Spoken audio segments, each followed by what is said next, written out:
right, here we go. Okay, so Jennifer, today's going to feel a little weird for you because we are only going to talk about strengths and good things we saw. Okay. And I know that may feel like, I know you're a humble person, and so it may feel uncomfortable to hear me just bragging on you for a little bit, but that's exactly what it's going to be, okay? Okay. And I know that your personality is always getting better, and show me where to fix something, give me feedback. What's one thing you would suggest? And I'm not giving it to you, okay? Okay. It's all positive, all good stuff. Okay. So just kind of receive it. Okay, sounds good. Okay.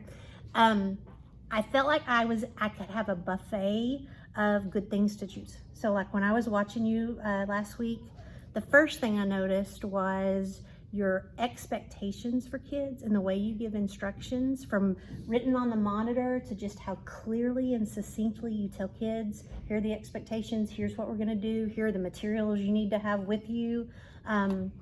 Kids in this class know what to do.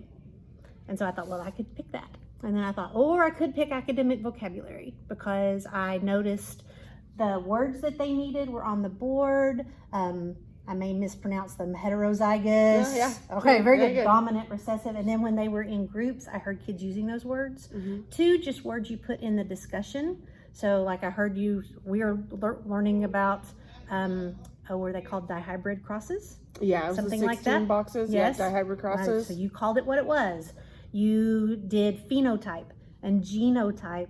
And so I could be bragging on you right now about how these kids are prepared to actually use the academic terms that they're going to see not only on STAR but in life. But I didn't pick that one either. I could have picked how you narrate the positive, because you had a child that answered a question incorrectly, and I loved what you said. You just said, way to correct when they fixed it. So kids are cool to make mistakes in here.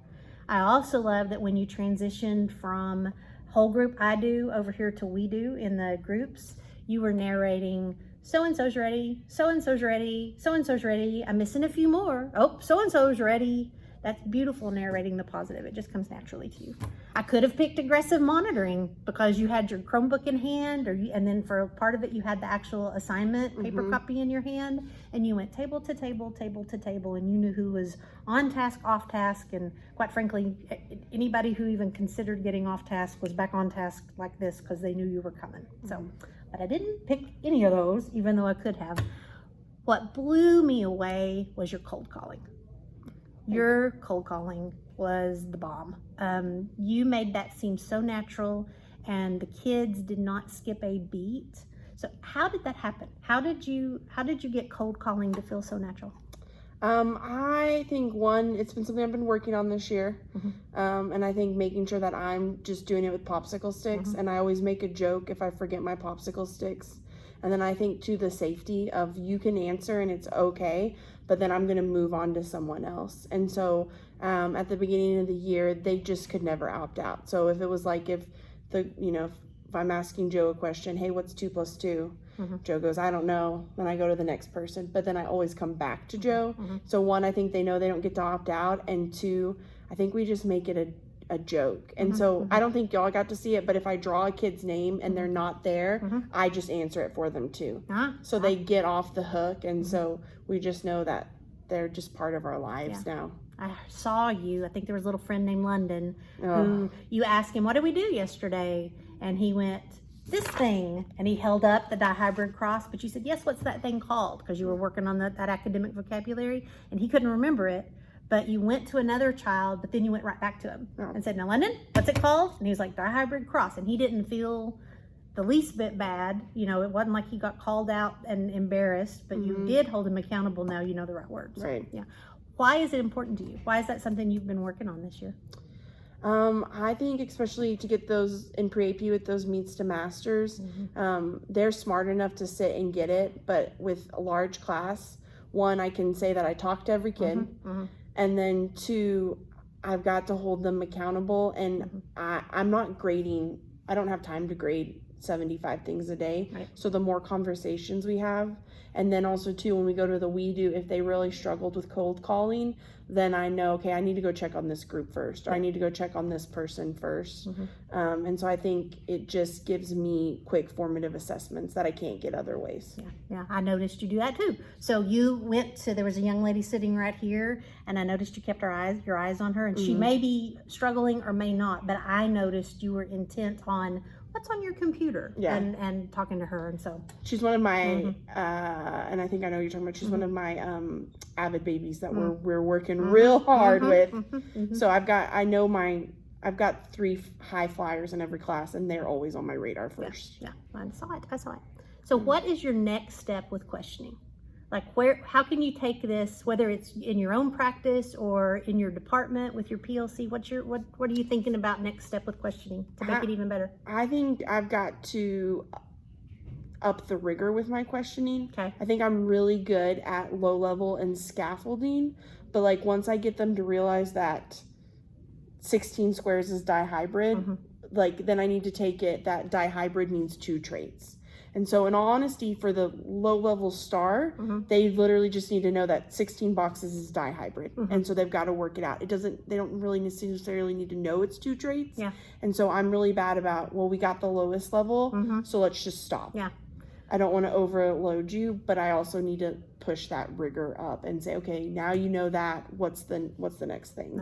To me, that just makes beautiful sense, because at the beginning of the year, you're teaching them to feel comfortable with cold calling, and you're doing it with low stakes types of questions, like questions like you used it so beautifully during your modeling with what's the next step, and then what do I do, and then what do you see, and so beautiful scaffold. But I love your idea of, so now it's got to be. They're going to fail, and they've got to be okay with failing, which they are, but I've got to plan the questions so they can fail. Yeah. A little bit more of the why and is what I hear you saying. So, yes. Yeah, I love that idea. I love it. I think that's great. So, all right, tell me from our quick conversation of me just bragging on you, what's the one thing that you heard in this conversation that you're going to remember? What's your I think probably that my cold calling, like I'm really glad that you picked that, because that's my T-test goal, actually. Okay, cool. And one of the things, and so I feel like that I have been harping on, because I also think too, as someone who helps coach, when I go into classrooms, that's the piece that we're missing in so much classrooms, is that even, I've got a teacher currently right now, and her class is always mad chaos, but she's asking questions, and their scores are so high, but you go in her classroom at first, and you're like, this is so rough. But then I've got other teachers, you go in their classrooms and it's dead silent, and you're like, oh, this is beautiful. But in all honesty, it's not. Yeah. Because they're compliant, but they're not getting anything. And so I think just hearing that cold calling is working and being successful, and to show that it actually is translating into the we do part. It is so beautifully working. I was just like going, oh my gosh, you cold called something like 8 times. In the 15 minutes, 8-9 times in the 15 minutes I was in here, and the babies did not feel, sometimes teachers go, oh, I can't do that, it's putting them on the spot, or I feel uncomfortable with it.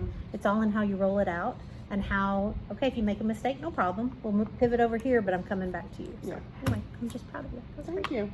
Okay, let's pivot to now wearing your coach's hat. Okay. For a little bit. How did that strengths-based, that's called strengths-based coaching, where I didn't walk in here and go, here's a plus and a delta, or here's something good and here's something bad. How is what we just did, how does that feel different than traditional coaching? I really liked it, because I feel like you did a really good job of, here's your strengths, now what's the next step? And so I feel like I still got to improve, but it's, especially for your high flying teachers, sometimes it feels really not genuine if you're telling me to fix this little thing, when it's like, okay, great, you're right, I need to fix this little thing, but in all honesty, it's not going to be much bang for my buck. And I feel like getting the rigor up is going to, and then we're already focusing on something I'm good at, so it's not going to hurt me, or it's not more work. It's something you're already working towards. Yeah.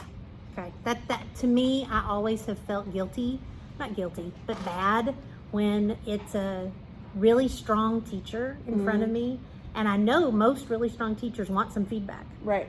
But I've always felt kind of bad pointing out a weakness. And I know that's probably just something about me. I just want to brag on them all day long. But to me, this is a way that when you've got a proficient teacher and you've got a rock star teacher, that you can say, let me just tell you all the wonderful things I see. And then you tell me out of this beautiful strength what you might do to take it to the next level. Yeah. I actually really, at first when you're like, I'm gonna brag on you, I was like, this is gonna be awkward. You know what I mean? Yeah. Like, this is awkward. But it was good because I feel like still, I'm like, okay, now I have a practical step. Yeah. I really can be like, okay, I need to plan questions more. And even if it's just one question, what's the planning of the higher order question? Yeah.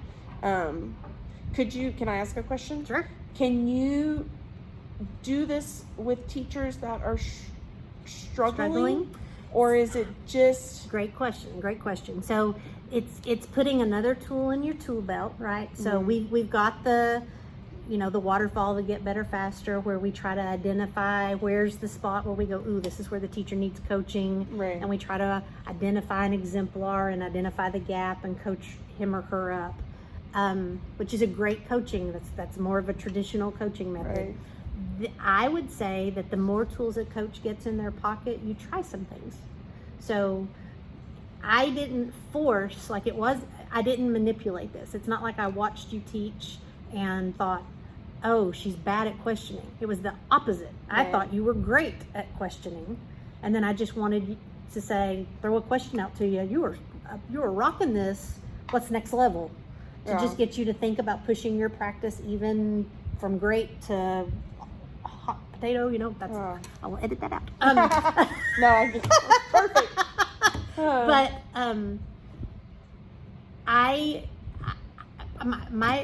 advice is, I hate to give advice, but if I were in an instructional coach's shoes, I don't guess it hurts to try. Yeah. See what happens. Because let's say you just mentioned to me before we rolled camera about, and I won't put this in either, but you mentioned that a teacher that you're coaching is struggling to receive it. Right. Yeah. Try this. It's a new tool. See if she's willing to receive it if you go in and just tell her some good things. Right. And if I think I can, I don't want to say reverse psychology, but I feel like you kind of, like, in a good way, reverse psychology. Yeah. Like, I told you everything good, but now we know that you've still got to have growth. So what do you want to work on? Right. And you just make the plan. So, yeah. So here's kind of some of this. This is kind of the script. These are some of the just different things to do. And so anytime I'm coming, like, for a true coaching conversation, I script it. Okay. And then I didn't ever look at it. Right. But just the act of writing down kind of some of the things I want to say helped me remember what I want to say. Okay. So you can keep the script too if you want to. Yeah, But anyway, I would actually love to keep these. There's kind of what street-based coaching is all about.